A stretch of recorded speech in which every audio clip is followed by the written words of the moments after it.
Companies don't die of natural causes. They are murdered by their own executives. We look at giants like Google or Apple and think they are immortal. But history shows that the bigger they are, the harder they fall. Today, we are opening the Legacy Labs case files. We are auditing $5 trillion of lost value to find out exactly why they died.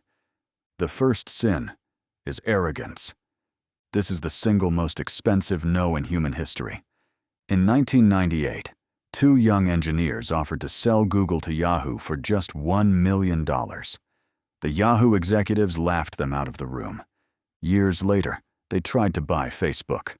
Mark Zuckerberg said yes to $1.1 billion, but Yahoo tried to haggle him down at the last second.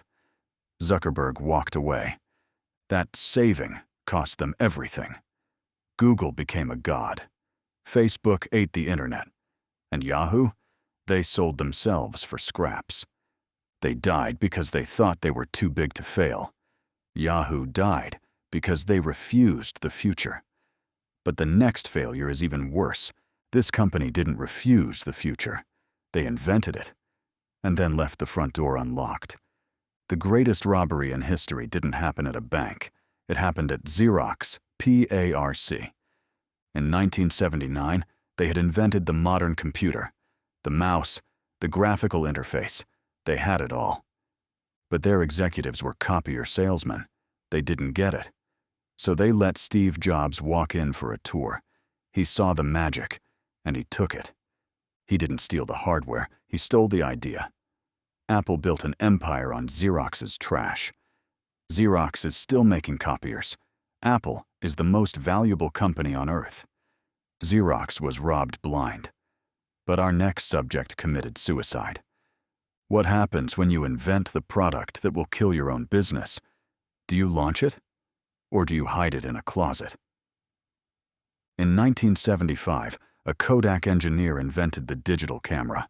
It was revolutionary. But the board of directors panicked. They said, "That's cute, but don't tell anyone. It will kill our film business."